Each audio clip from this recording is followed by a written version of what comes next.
Amigo ouvinte, aqui fala o repórter Esso, testemunho ocular da história.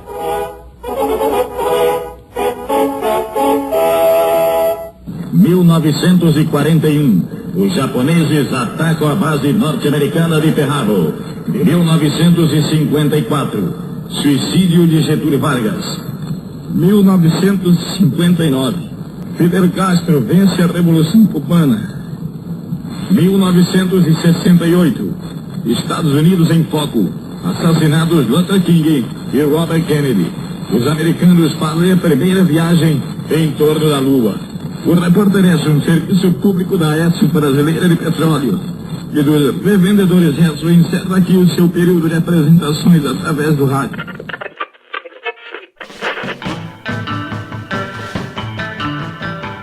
Estamos aqui hoje para falar sobre um curso de uma galera que é comunista, de uma galera que é petralha, de uma galera que é comedora de criancinha e de uma galera que sofre com todos esses preconceitos supracitados e mais alguns tantos outros. Ah, esqueci de falar, uso de drogas. Como esquecer do uso de drogas? Para tentar entender como é que funciona o curso de história e a carreira de quem segue esse caminho, eu estou contando hoje com dois convidados muito especiais. O primeiro deles, o Paulo Aprígio. Seja bem-vindo, Paulo, tudo bem? Fala aí, pessoal, boa noite. Meu nome é Paulo Aprígio, eu sou professor de História, formado pela UFRJ, mestre e atual doutorando em História das Ciências. Maravilha. Além do Paulinho, eu estou contando também com o Ramon Serra. Fala, Ramon, tranquilidade? Fala aí, Adilson, tranquilo? Sou o Ramon, tô com 26 anos, acabei de me graduar pela Universidade Federal Fluminense e pretendo seguir o mestrado aí em breve.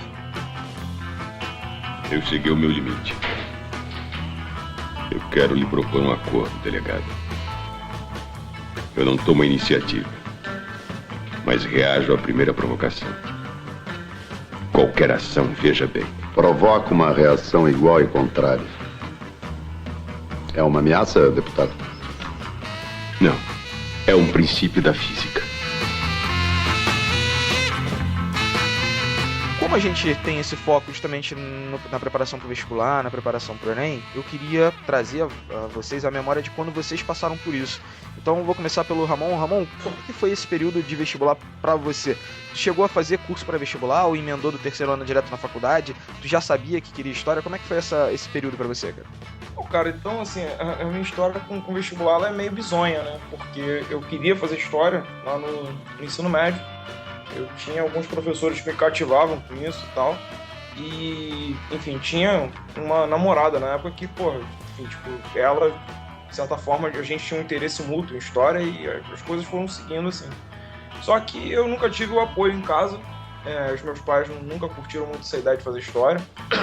E na época do vestibular, os meus pais fizeram a minha inscrição no vestibular colocando economia, né? E aí eu passei para economia da UERJ, enfim, fiquei 1 ano e meio fazendo essa faculdade aí. E depois disso tudo eu chutei o balde, voltei pro cursinho. E quando eu voltei pro cursinho eu passei para História UF, né? E, então desde então eu passei em 2009, me formei no ano passado.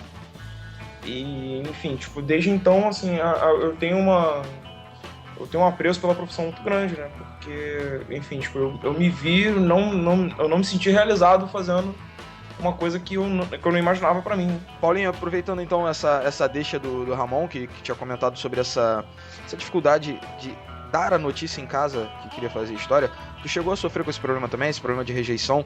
Vai fazer história, vai ser desempregado, vai acabar dando aula e isso gerou algum incômodo? Eu não tenho uma história tão romântica quanto a do Ramon, sabe?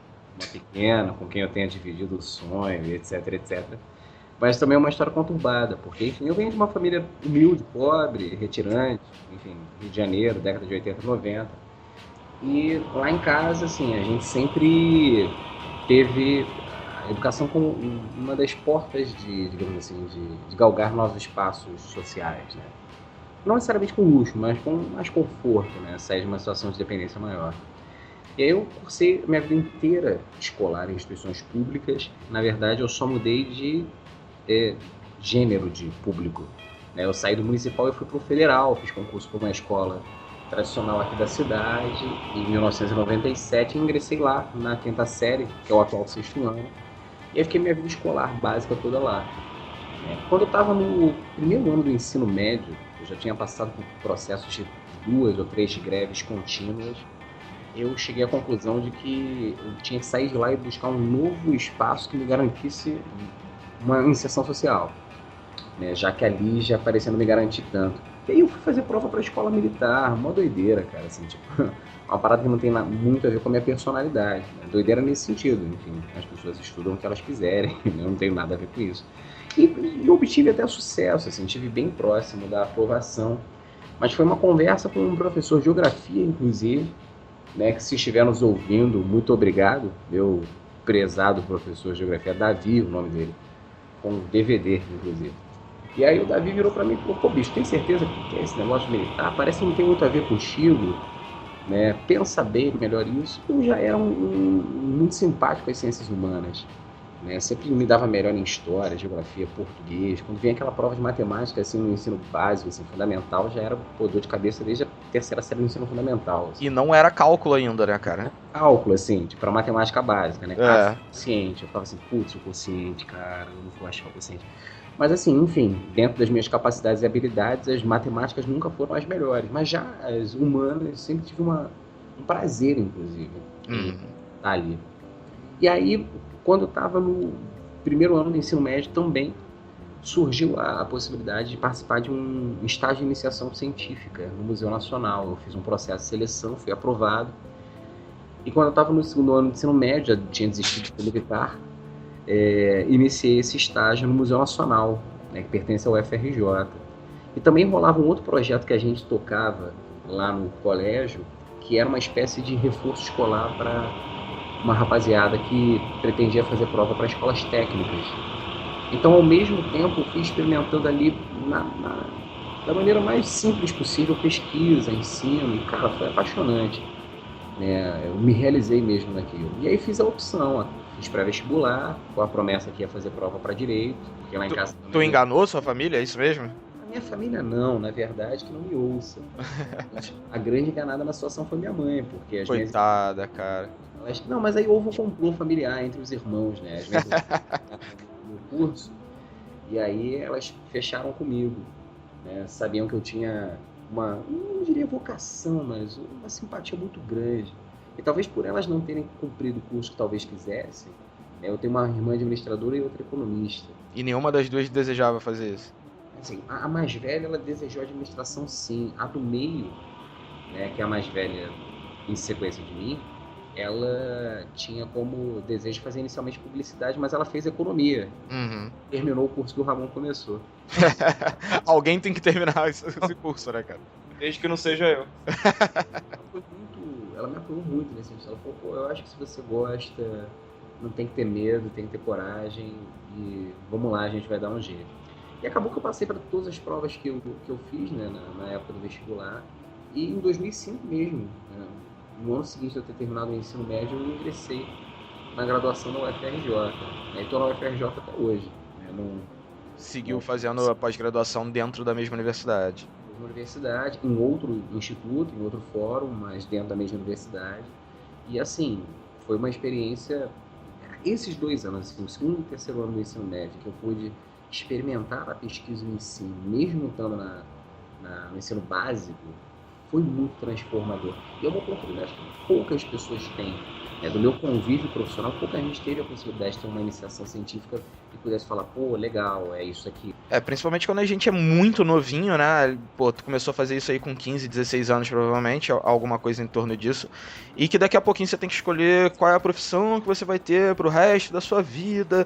Pô, só que você não experimentou nada, né? Você não vivenciou nada ainda. Se você já passou por um acaso dentro de um processo desse de iniciação científica, algum contato com o mercado, algum contato com a área de pesquisa, tudo, pelo menos isso você já tem, né? É uma experiência que, assim, da galera que participou há 10 anos atrás desse projeto comigo, eu não tenho os dados numéricos, né? Não sei se alguém já fez esse levantamento, mas, assim, de memória que eu tenho, uma parte considerável, e aí você coloca mais 50%, continuaram nas áreas de estágio. Ou seja, ou foi um reforço positivo ou foi um reforço negativo, daquele que não quero mais seguir esse caminho, vou trilhar outro caminho. Sim, é a oportunidade de conhecer, né? Eu tenho colegas da tua área disso, inclusive, né? Da biologia. Eu tenho um camarada que estuda tubarão. Muito Maneiro. louco. Enfim, trabalha com zoologia marinha e especializado em tubarão. Eu fico pensando assim, pô, se não fosse aquela experiência, talvez ele não tivesse trilhado esse caminho. Né? Não, Isso não. é algo que pô, quem tá ouvindo a gente pode estar pensando, pô, eu não tive essa oportunidade, será que eu vou fazer a escolha certa? O caminho que o Ramon trilhou também é uma escolha certa, né? Sim, foi a certa pra ele pro momento de vida que ele se encontrava, né? Sim. Na verdade, eu não me arrependo nem um pouco, cara. E eu não sei se vocês concordam comigo, mas é uma coisa que eu converso muito com os meus alunos quando eu entro nessas discussões. A escolha da tua graduação não é a tua escolha profissional, assim, são coisas diferentes. Uhum. Muitas vezes você faz a opção da profissão pela opção acadêmica. Né? Mas pô, você pode entrar na faculdade de História focando em ser professor e sair como um consultor de telenovela. Assim. Sim, exato. Eu acho que quando você está trabalhando com segmentos, né, realmente acadêmicos, né, como as licenciaturas em geral, as nossas, né, História, Geografia, Matemática, Português, Biologia, o que você conhece quando está tendo sala de aula, aquilo dali é só uma das possibilidades que o curso oferece. No caso brasileiro, para nós três aqui que estamos na conversa, o campo do magistério é o que tem mais vagas. Uhum. Mas a gente teve experiências na academia, na faculdade, em que outras experiências, né, outros espaços puderam ser ocupados. Né? E é difícil para quem tem 16 anos e nunca esteve na faculdade, ou mesmo para quem já passou pela faculdade e está voltando agora a estudar. Pô, o que será que aquele tipo de curso me propicia de experiência e mercado de trabalho? Sim. Cara, eu posso dizer que acho que 1 ano e meio atrás, quando eu ainda estava na faculdade, eu vi uma galera nova entrando e, porra, eu vi aquela galera extremamente perdida, porque a gente dava o trote no pessoal, né? E a gente sempre perguntava pro... O que você fazia, Ramon? Desculpa, eu não ouvi bem. Perdão que eu tossi aqui. A gente dava o trote nos alunos. Ah, tá, peguei. A gente pintava os alunos e tal. E os calouros, na verdade. E quando eles chegavam, a gente... Pô, era uma tradição lá da UF que a gente sempre pergunta. E aí, calouro, por que escolheu História? Aí, pô, você vinha... Tinha uma galera com um discurso mais que você via que até era próprio da idade deles, né? Que, tipo, era muito estranho você ver, pô, pelo menos do meu ponto de vista. Você vê que tem garoto de 16 anos entrando na faculdade, cara. Porra, um garoto de 16 anos não tem nem... Porra, ele nem completou, sei lá, a formação intelectual dele, minimamente intelectual pra, sei lá, pra ter maturidade acadêmica. Sei lá, acho que, pô, a rotina de textos que ele vai ter e tudo mais, eu acho que pra um garoto de 16 anos, pro curso de História, acho que é meio pesado. E, pô, tinha questão de perguntava pra eles, e aí, calouro, por que História? Tinha uns que falavam, pô, eu quero mudar o mundo. E, pô, eu vou falar pra você que bem ou mal eu entrei com essa mentalidade também, cara. Mas eu acho que dá, cara. Mas, enfim, isso acaba sendo uma outra discussão mais longa. Mas dá. Com pequenas açõezinhas, mas dá. Sim, mas pô, o que eu, pelo menos o que eu tinha na minha cabeça era uma coisa mais ampla, de que, porra, eu ia começar a fazer um estardalhaço que, porra, o mundo ia, porra, enfim, tipo, eu ia reverter a ordem mundial toda, cara, tipo, coisas que passavam na minha cabeça, cara, então... Ramon, não sei como é que ficava na tua, né, enfim, também tem muito aquela percepção de que a história é um ser, né, a história, né, então ela tem uma possibilidade, ela tem uma verdade. Tem um começo, meio e fim também, né? Tem começo, meio e fim, que ela é organizada, sabe? Aí isso é muito doido. E assim, um tipo de crença que a gente carrega que é muito inocente e que é muito reproduzida, que a história explica alguma coisa, né? A história não explica nada. Assim, a história conta só? Não. A história é uma área de saber que vai apresentar percepções, visões. Que nem sempre essas percepções são alinhadas. São alinhadas, né? Na verdade, na história, no campo acadêmico, na faculdade, você tem mais debate discordante do que concordante. É verdade. Então, assim, são coisas que eu não sei como funciona claramente no campo das biomédicas, por exemplo, de onde você vem disso. Mas nas ciências humanas, a principal característica do debate é o debate. Sim. Né? Não é a conclusão final. Muitas vezes não importa, né, se era por aquele corredor que Dom João passou. Né? A questão é por que ele passava naquele corredor. E aí 10 historiadores vão dedicar a sua vida para dizer que o Dom João passava de uma forma pelo corredor. E algum deles provavelmente vai falar que tinha uma amante envolvida do outro lado do corredor. Eu vou falar sobre o que é Like a Virgin. É tudo sobre essa gostosinha que é uma máquina constante de transar. De dia, de noite, de tarde. Pinto, pinto, pinto, pinto, pinto. Quantos pintos são? Um monte. Então um dia ela conhece John Holmes, um babaca, e é como... Wow, baby. Esse gato é como Charles Bronson em A Grande Fuga. Dentro da sala de aula, dentro da sala de aula enquanto alunos, a gente vê História Brasil, História Geral, e normalmente faz essa divisão, faz um grande passeio. Eu, por exemplo, eu lembro de na época do colégio sempre ficar me perguntando o que estava acontecendo na Ásia, sei lá, enquanto a gente estava estudando colonização das Américas, e acabava que não era um assunto tão trabalhado, se é que era trabalhado. O que vocês veem? Como é que rola a divisão de disciplinas? Como é que rola essa organização dentro dos cursos de História? Isso é muito doido, não tem esse negócio bonito não. Não tem nem aula lá, é só orgia mesmo, a gente fica na orgia. As pessoas ficam Miçanga sentadas numa grande roda, louvando a deusa Mãe Terra. Mas enquanto isso está acontecendo, cada universidade, na verdade, ela tem um currículo próprio, né? E esse currículo ele é estruturado de acordo com o conselho diretor do curso. Sim. Por exemplo, lá na UFRJ, onde eu estudei, nós não tínhamos nenhuma diferenciação entre ciclo básico e ciclo profissional. Isso já acontece na UF, não é, Ramon?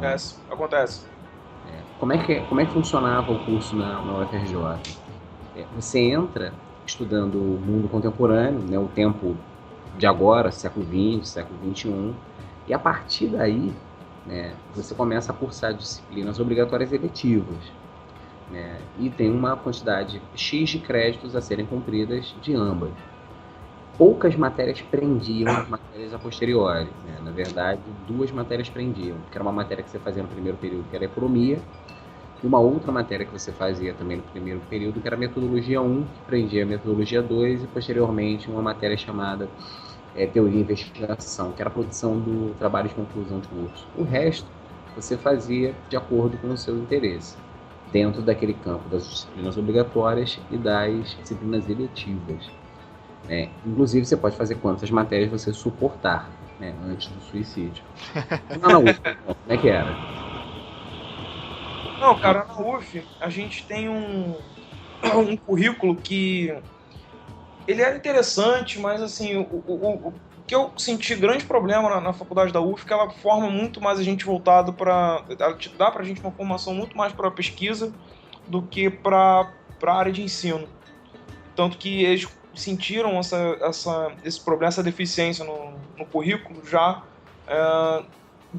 da metade da minha faculdade para frente. E aí eu já estava inserido dentro do mercado de trabalho, eu já não estava tão querendo participar daquilo, enfim, até queria participar, mas aí, enfim, tipo, as contas foram aparecendo e tudo mais, mas enfim, o currículo, ele, do primeiro ao quarto período, tinha um chamado ciclo básico, onde eu pegava ali de história antiga, que eu achava o maior crime, né, na história UF era o fato de no primeiro período eu lidar com história antiga e medieval ao mesmo tempo.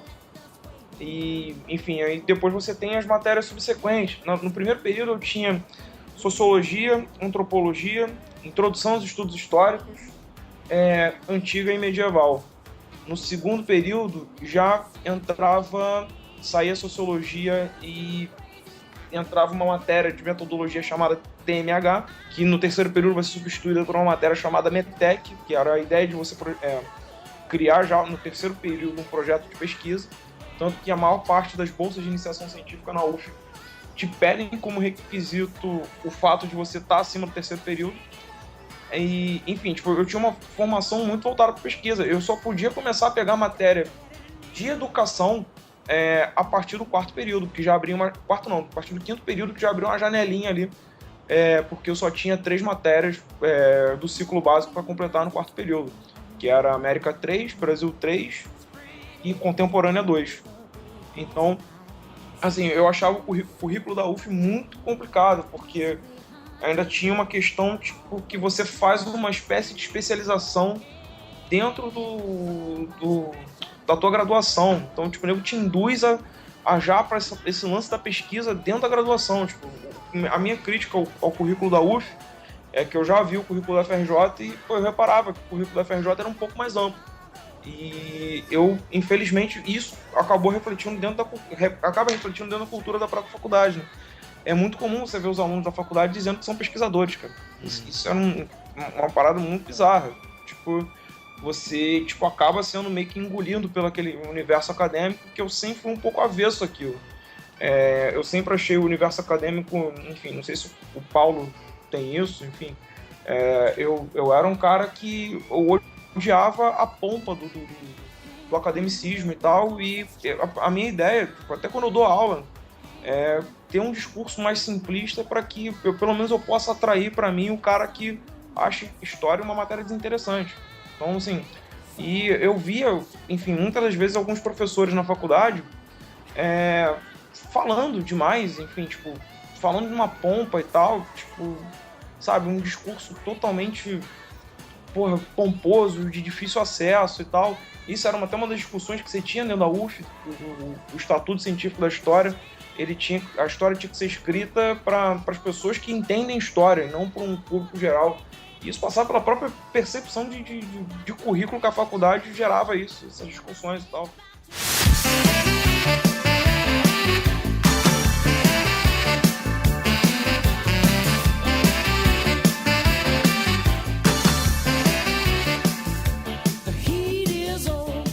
Uma vez me falaram que não existe historiador no Brasil, não existe esse cargo. É bobagem ou existe isso, assim, o cara que trabalha com pesquisa em história, ele ou a pessoa que se formando em história, vocês se intitulam historiadores de uma forma ou de outra? Até onde eu tenho lido... Existia até ano passado, né? Na verdade até 2 anos atrás. Passou pelo legislativo a proposta de criação do título de historiador. Uhum.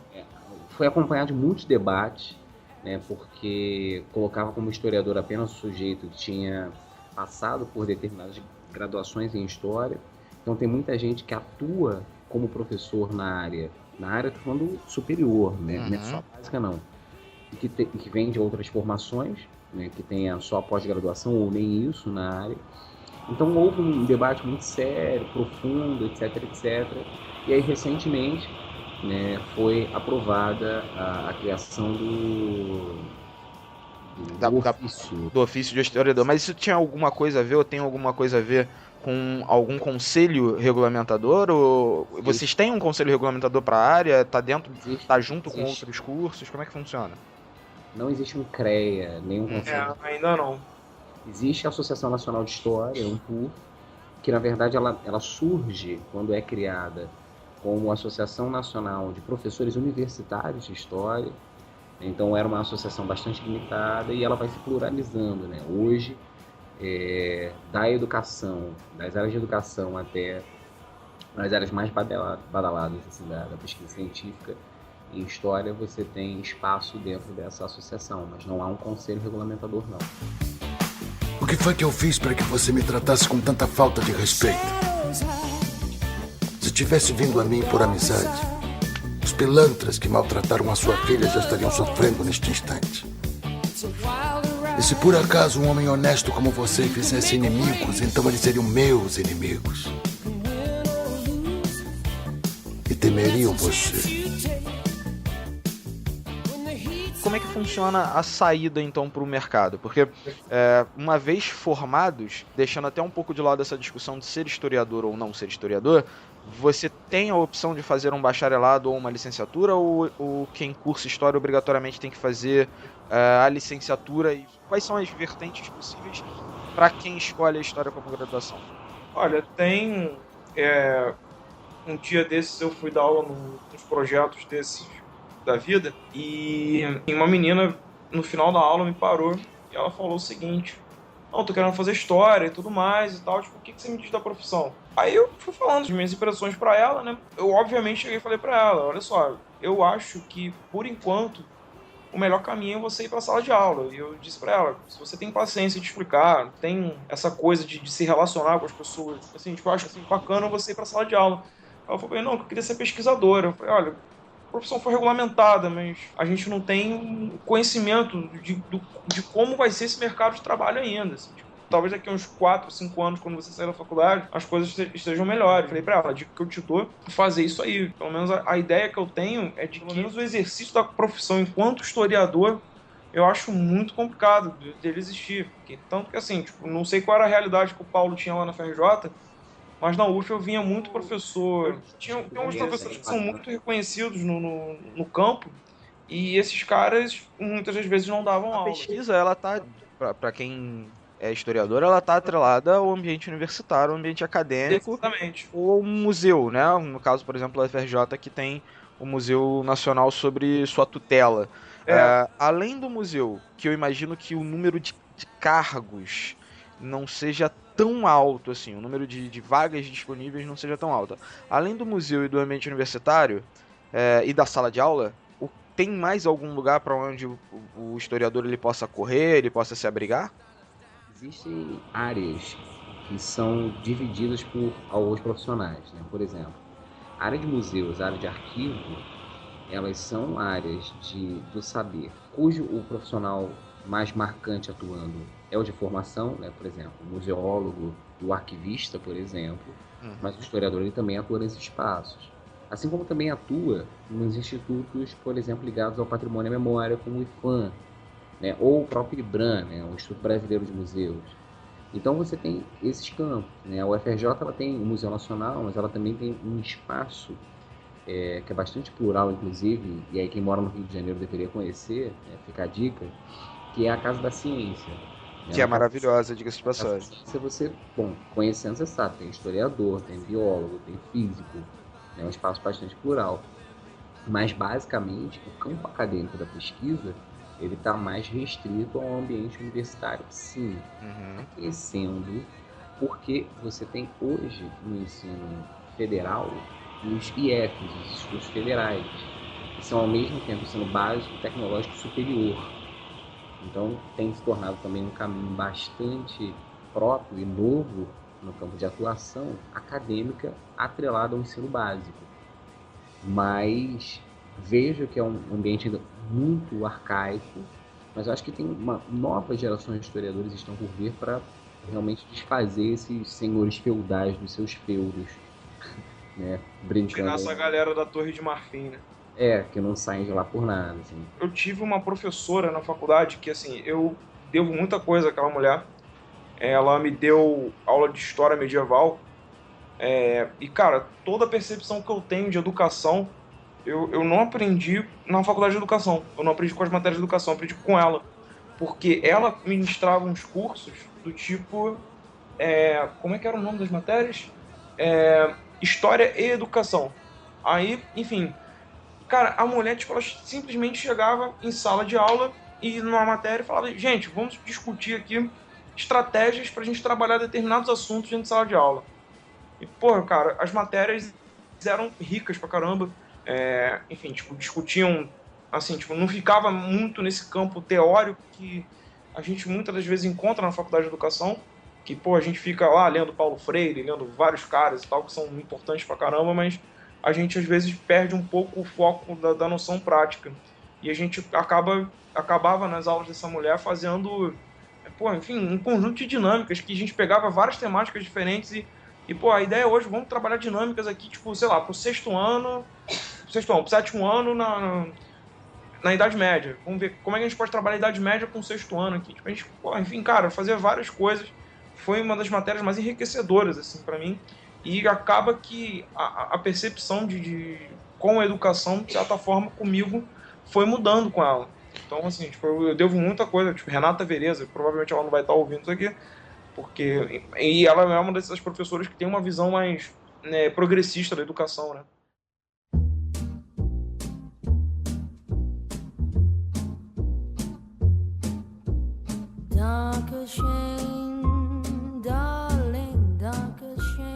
Vou só fazer um parênteses aqui, cortando bastante o assunto, mas é porque teve uma coisa que me chamou a atenção ao longo dessa conversa. Quando o Ramon menciona uma professora ou um professor, é comum que o Paulo conheça e o contrário também.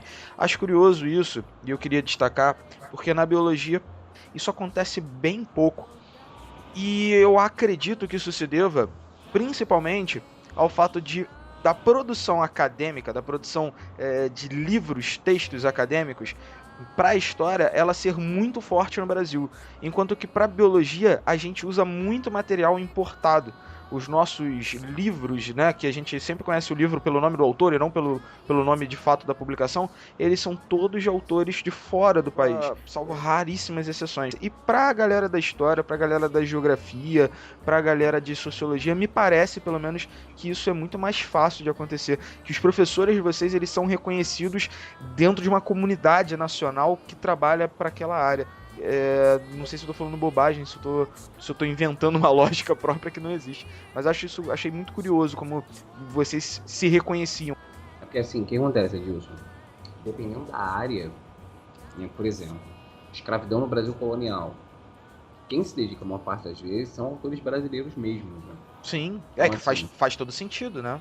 Quando o Ramon fala do Banhas, do Arão, ele podia falar de vários outros, Jorge Ferreira, o Alvito. Sim. São caras que estão ali, assim, em determinados campos, ligados à história do Brasil ou não, mas se tornam determinadas referências, né, teóricas, etc, etc. E isso é uma característica mesmo do campo, né? Mas você tem também autores estrangeiros, por exemplo, os norte-americanos que se dedicam a estudar a história do Brasil, eles são conhecidos como brasilianistas. Norte-americanos não, estrangeiros, em sua grande parte, são conhecidos como brasilianistas. Mas a referência histórica nacional, ela é muito composta por brasileiros, o que não quer dizer que as bases teóricas sejam de autores exclusivamente brasileiros. Porque o autor é brasileiro, mas o método de análise veio lá de fora, inspirado no autor francês, entende? A nossa história é muito francófila, tem uma referência forte na história francesa e alemã também. Let's do it.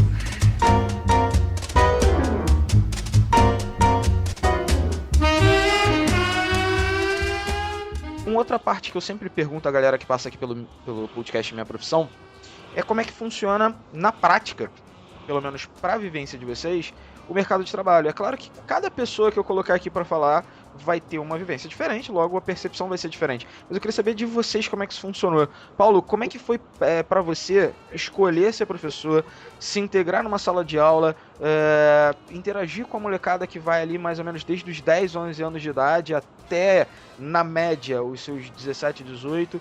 Como é que isso funcionou para você? Como é que funcionou esse aprendizado? Então, Adilson, ele é contínuo. Ele não para, né? Ele não para. Porque, bom, nós três estamos em sala de aula, a gente sabe que nós somos uma geração de transição. A gente começou há 10 anos atrás a brincar no Orkut. Essa molecada que está hoje em sala de aula, eles se comunicam de uma forma que a gente não tem controle. Não temos controle por quê? Porque a gente não cresceu dessa forma. A gente se adapta às redes sociais, eles são as redes sociais. Então, o linguajar nosso teve que ser adaptado a isso. A gente já chegou a ser a fase do essa criançada, essa juventude, a gente já tá usando esses termos, né, cara? E não é uma questão etária, Dilson. É uma questão geracional, sabe? Nós ainda vivemos a transição pro mundo virtual. A geração que tá anterior à nossa já achou isso estranho. A geração anterior a eles, mais estranho ainda. A gente ainda pensa em se conectar à internet, enquanto que para eles não existe fora da internet, né? Não existe. Então, isso, para quem trabalha na nossa área, é uma faca de dois gumes, porque ao mesmo tempo, o moleque ele pode ter nas mãos algo que pode te contrariar, isso pode ser muito bom, né, se ele vier com argumentos, ou algo que vem para deslegitimar o teu saber, o que pode ser ruim. Essa é bem complicado. Porque imagina, não existe verdade absoluta em história, seja ela acadêmica, seja ela básica. Nós trabalhamos com percepções. E hoje a gente tem que lidar com a possibilidade do moleque poder abrir o Wikipedia ali na tua frente a qualquer momento. Então a gente tem que sambar muito mais hoje em dia em ambientes que as gerações que nos antecederam não tiveram que caminhar, sabe? A nossa fala hoje, e eu acho que até felizmente, ela não é inquestionável.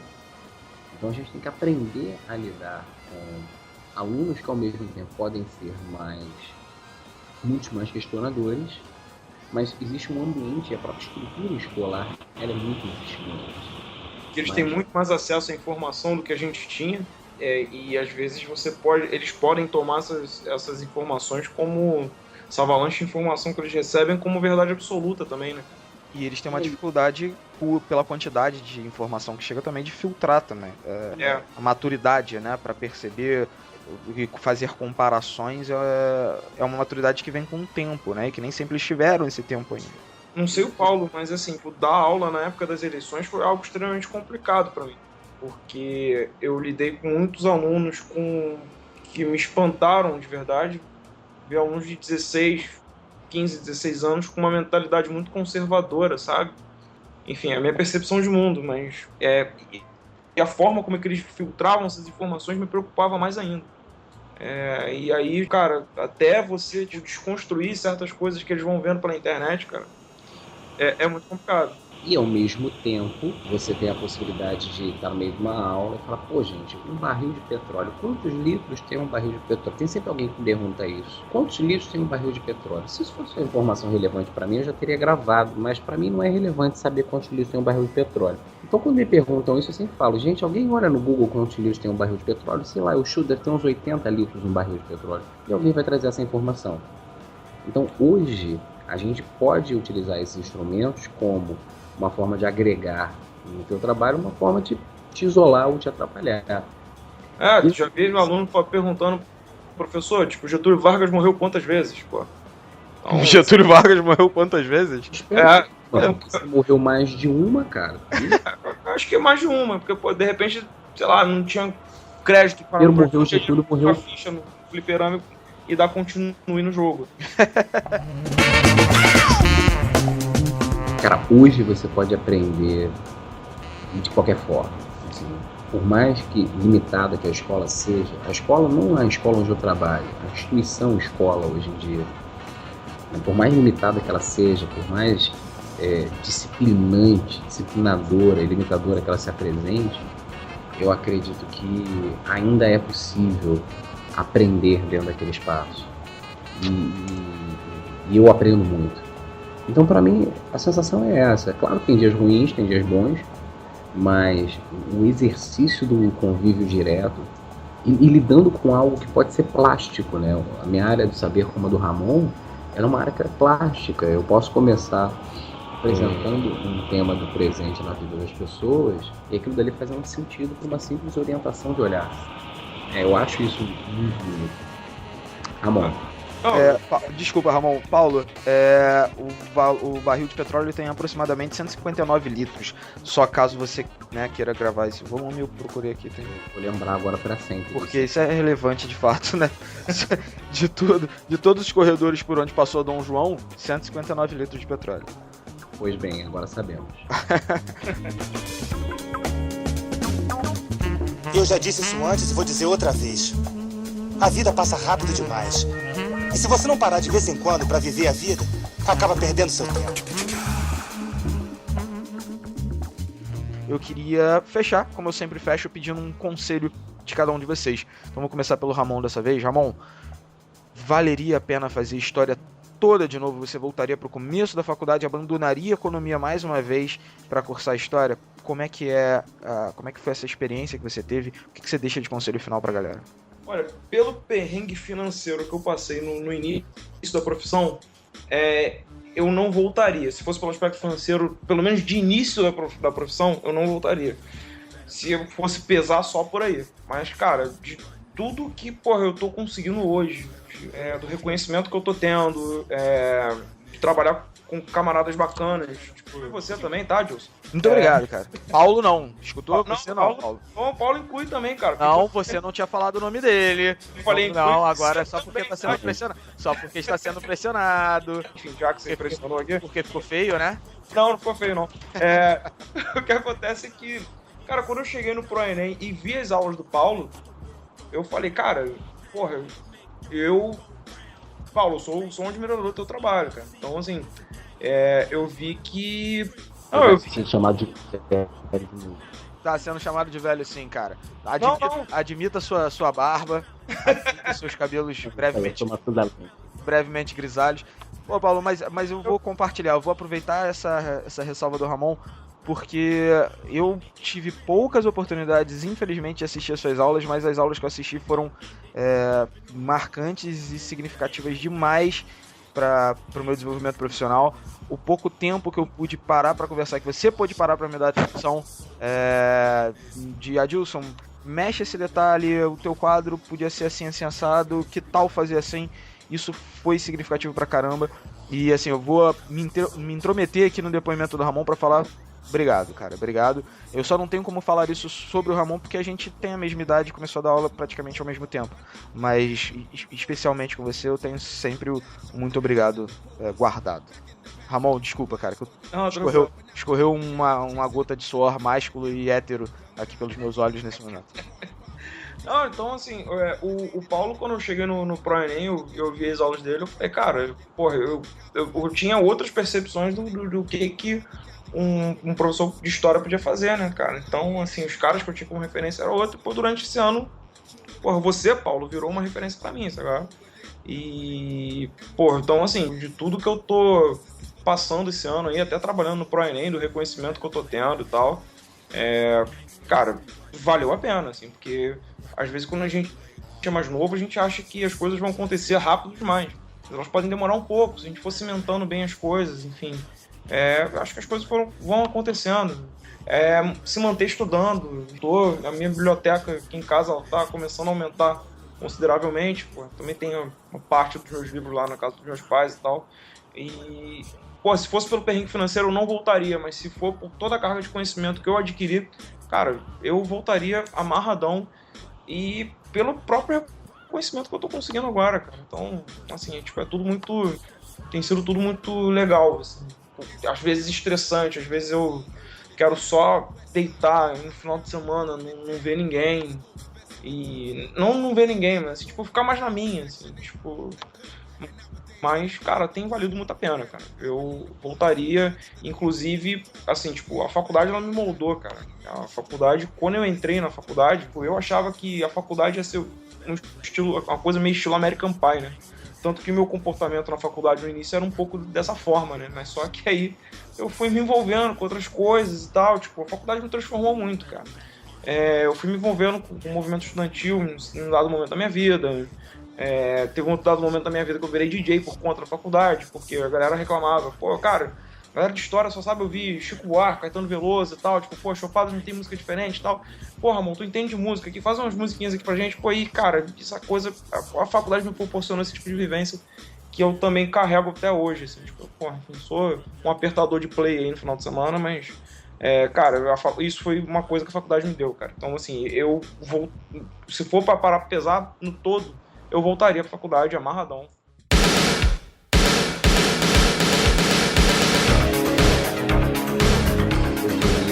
Não pense que as coisas vão acontecer rapidamente, né? Foi como o Ramon disse. Se for pegar pelo início, o perrengue financeiro é dose, né? Mas depois as coisas podem piorar das escolhas. Mas eu acho que assim, independente do curso, não pense que isso vai ser o final da tua vida, sabe? É só o início de uma trajetória. Você não sabe como vai terminar essa trajetória. Então não tente jogar as suas frustrações em algo que ainda não aconteceu. Vá, mire. Se estiver errado, se não gostar, muda de ideia, sabe? O mais importante para mim é que você tenha capacidade, clareza, tranquilidade de focar nos seus sonhos. A partir daí, se é vender cachorro-quente, fazer história ou vender as artes na praia, tem que fazer com carinho e dedicação, que aí tá certo. Galera, queria mais uma vez agradecer a participação de vocês.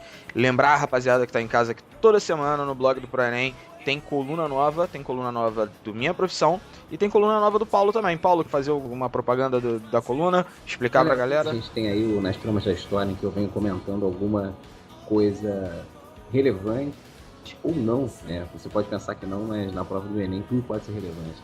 Mas são perspectivas e percepções acerca do tempo e de que forma isso pode contribuir para aumentar o teu repertório. Então é só procurar lá a nossa coluna, Nas Tramas da História, estamos sempre aí produzindo. Bacana. Então, possivelmente em breve vai vir uma coluna minha aí também. Tô trabalhando isso aí com a rapaziada. Legal. Em forma de vídeo, né, Ramon? Provavelmente. Em forma de vídeo. Bacana. Então, toda segunda, por enquanto, pelo menos, enquanto talvez quando você estiver ouvindo isso no futuro, a coluna do Ramon já tenha sido produzida, mas na data de gravação, às segundas-feiras a coluna do Paulo sendo atualizada, às terças-feiras sempre minha profissão, com uma carreira diferente, com convidados diferentes, tentando passar um pouquinho da vida deles para vocês terem noção de como é que funciona cada um desses cursos de graduação. Mais detalhes, mais links relacionados à conversa que a gente teve, ao Museu Nacional, às entidades todas que permearam essa conversa. Acessa o post, de repente você está só ouvindo o podcast, lembra que tem uma parte escrita também, com tudo isso que você pode acessar. Então acessa o post em blog.proenem.com.br, adquira o hábito de acessá-lo todos os dias, dá uma olhada lá, clica nos links, se esbalde, aproveite. Muito obrigado pela participação de vocês mais uma vez. Ramon. Galera, forte abraço aí pra vocês. Não vou usar o bordão do Paulo, né? Não vai se perder por aí, vou deixar ele usar aí. A gente vai se esbarrando por aí. Maravilha. Paulinho. A todos que tiveram paciência por nos ouvir, um grande beijo, não se esqueça. Aí, Ramon, não vai se perder por aí. Maravilha. Galera, muito obrigado. Eu não vou cansar de agradecer pela participação de vocês. Te espero no próximo episódio. Mais uma profissão. Terça-feira que vem tem mais. Até logo. Tchau, tchau. You can't see King. Whoa, he's riding. You can't see King. That man is searching. Got it by his anger. Fire in his eyes. Sure to find that killer. Looking for the man. His name was Cain. He had a horse along the countryside. I saw him ride. He had a gun. Oh, I knew him well. And when he shot, oh, that man, he never missed.